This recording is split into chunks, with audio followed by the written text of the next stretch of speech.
Good morning. Welcome to Ramblings with Joe. I am a truck driver. I jump through a lot of hoops to make sure that I keep my driver's license safe, that I am able to do my job well, and I take my job very serious. It is difficult to maintain a commercial driver's license. Sometimes I forget how much of an issue it can be, especially to a new driver. Recently, I watched a new driver go through a driver school through my company, and he went and he got his driver's license. He struggled a little bit, but he did it. Now, the next step after a CDL, there's a few endorsements. You can get different levels of CDL. But the next step, the big one, is the hazmat, hazardous material. That's when you're authorized to pull hazardous material interstate. And you have to get a background check. You have to be fingerprinted, and you have to make sure that the government makes sure that you are actually, they outsource that particular job to another agency, another commercial organization. They do the background check. Basically, I think it's an extra step that's really, I don't understand the redundancy of it. You go to a state, capital S, a state agency, and you get your driver's license. Then you go to a private agency who checks with the state agency, or the state, the government, to make sure you're good to go and able to get a hazmat endorsement. And then they certify you as able to do that. And then they tell the government, the place they check to make sure you were okay to get that driver's license. They tell them that, yes, indeed, you are okay to pull hazardous material. It doesn't make any sense. You're the government. Check. At any rate, we jumped through some hoops to do this. I've been following the story online and in the news about the illegal immigrant who California gave a driver's license to, a commercial driver's license to, that tried to do a U-turn on the Florida Turnpike and caused 3 people their lives. You drive an 18-wheeler, you know there are limits to that 18-wheeler. And there are places that an 18-wheeler should never go. Now, I drive locally. I'm not over the road anymore. I don't do regional anymore. I'm pretty much locally. I go about 70, 80 miles from my terminal, and I come back, and I kind of closing up my career, my last 5 to 7 years of my career. This is where I've decided to do it. This is what I'm finding the most enjoyable. This is also one of the more challenging jobs because I'm constantly in cities and towns, and I'm dealing with local traffic.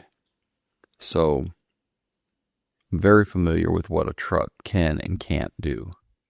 One of the things that a truck driver should never, at any point, there's an exception. I mean, a truck driver should never do a U-turn on an interstate highway, or in this case, a turnpike, a toll road. And this is very disturbing because the 3 people who lost their lives, the news keeps saying that the truck driver jackknifed their rig, and technically they did. Most civilians will, most non-truck drivers will look at a truck driver, and when they hear jackknife, they usually think of a truck that is out of control. It is not out of control, 99 times out of 100. Usually when a truck is jackknifing and it's out of control, it's because they've lost traction and the trailer and the tractor are starting to come together. And that's a bad situation because that means that the driver has completely lost control. This driver had not lost control. This driver intentionally jackknifed his trailer and brought those two together to try and make the U-turn. And in doing so, he blocked the whole of the turnpike. At those speeds, and usually turnpikes are between toll roads in the more open areas. I'm not sure what the speeds were here, but the normal speeds for these places are between 55 and 70 miles an hour. And as we all know, most people break that by 5 miles an hour, 5 to 10 miles an hour. So at these speeds, there's not a lot of reaction time. That being said, I will say that this car in the video, it doesn't look like it's slowed down at all. I've got a video I'm going to play, and I'm not going to post the video online, but you can hear the audio. And I just thought that we would listen to what the newscasters say and how this can be spun, not the illegal alien aspect of it, but the 100% driver's fault. And I'll have more to say about that when I finish playing the video. All right, an illegal migrant has now been charged after his truck jackknifed a minivan while making an illegal U-turn, killing the 3 people inside the van. The migrant, who is believed to have crossed the border illegally in 2018, was granted a commercial driver's license by the state of California. He now faces vehicular homicide charges and deportation. The video shows the car going full speed. I did not see any... I mean, you can check the video. It didn't look like it hit his brakes at all. I think that this accident may have been... Look, this accident is 100% the fault of the driver. The attributing factors, however, it looks like the driver may not have seen that the truck was starting to do a U-turn. The truck can't do a U-turn. The tractor trailer cannot do a U-turn at speed. It has to slow down. Normally, when we're doing anything that is precarious to the traffic around us, we'll turn on our 4-ways. I don't know if this driver had his 4-ways on. However, the emergency flashers does not give you the right to do an illegal act. All that does is give the drivers around you the heads up that something's about to happen that they may not be prepared for. These people in the car should not be dead, because this truck driver should not be a truck driver in America. He's an illegal alien, and the state of California granted him the ability to drive a tractor trailer.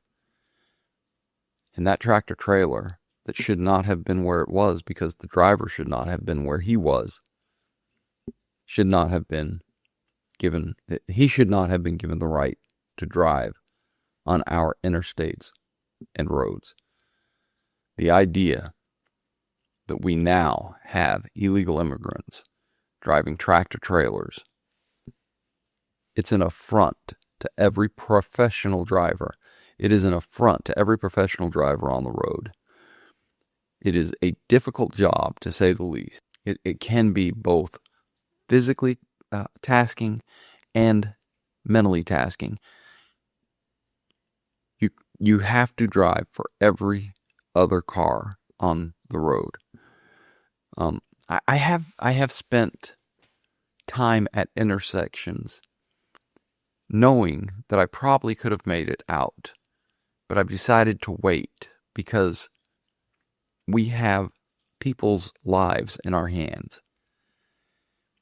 Someone came through the southern border, is what they're saying, that this illegal immigrant, I'm not going to say his name. Number one, I probably couldn't say his name because it is an Indian name. This is not a Hispanic individual. This is an Indian individual, I believe. And I don't want to say his name. I don't want this case to be about that driver. I want it to be about the dead people that were killed by the actions of this driver. This rig is an OTR rig, over the road. It's a long haul rig. It has a sleeper, and that means that he's living in the truck. I've done it. This tragedy is indicative of how one state's policies affects the lives in another state. California granted this illegal alien a driver's license. The people that died in Florida. That's a nation away. the legislatures and the governor of California, this is you. This is on you. You said this man was safe to travel the roads of America, even though he's not here legally. You said, good to go. Now, I have one other thing.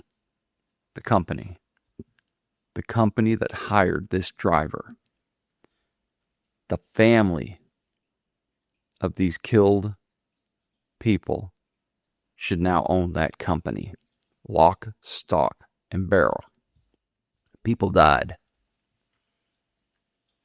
It's the thing that every commercial driver fears. It's the thing we train to not have happen. And it happened. And it happened in the worst possible of way. It happened because somebody was where they shouldn't be. And it happened because one state said, we don't care. We don't care what the laws are. We care about having these people here illegally. And in my opinion, you did it so that you could get the votes. It's a sad day in trucking. It's horrible what you have allowed to happen, Governor Newsom. And I know you have aspirations on the presidency. What you allowed to happen here is for 3 people to die so that your policy could be carried through. Sanctuary state. Unfortunately, your sanctuary state is causing a tragedy in a state and a nation away. I take my job serious. I'm sure most of us drivers do. I read an article that said this guy couldn't pass a language test. There's a reason that we all speak English. It's so we can communicate with each other. And if you can't speak English, you can't do this job. If you can't understand the signs of the road, you can't do this job. Pilots. Worldwide, the language of pilots is English. It's so they can communicate. That's the point. Truckers don't normally go out of nation. They never. I'm not aware of any American truckers that cross into Mexico. We do go into Canada. I've been into Canada many times, but it's rare. It is. There's a procedure you have to go through, and you have to understand their laws and the signs of their roads. And for the most part, Canadians speak English, and the signs are mostly in English. I went into Quebec. I went into Quebec a few times, and it was a little bit of a struggle, but the signs were so much alike for the rest of Canada that it wasn't that much of an issue. I did have an issue trying to find a delivery point once while I was in Canada, but that was quickly overcome by them saying, let me find someone that can speak English. I assume that's what they said because they walked off and an English-speaking fellow came back. But this is a horrible situation, and it is indicative of bad policy in one state affecting another state's, well, existence, really. We're putting up with this crap. And it is something that we all are dealing with, whether you know you're dealing with it or not, because illegal aliens are driving down the wages that you make. So that's a really, I did not intend to be this sad when I woke up this morning, but that was weighing heavy on my mind. And I thought I'd share my point of view as a professional driver with the rest of you. Both of you. Well, it's Wednesday. I have a meeting. Not sure what it's about this morning. So I'm going to go and check out the meeting. Going an hour early. which for some of you is laughable because that's 8 o'clock. But I woke up this morning at 4 o'clock. This getting old thing is weird, man. I wake up some mornings at 3:30. I've gotten 5 hours sleep. I try to go to bed at a reasonable time, but it seems like if I don't stay up until 10 or 11 o'clock, I'm going to wake up so early that, well, I'll have to take up a new hobby and do a podcast so I don't drive my wife nuts. And here we are. I suppose I should make some breakfast. It's Wednesday. I don't know what the weather is. Expect some clear skies today. Clear skies, a high of 89. August has been very, very low in temperature this year. No complaints.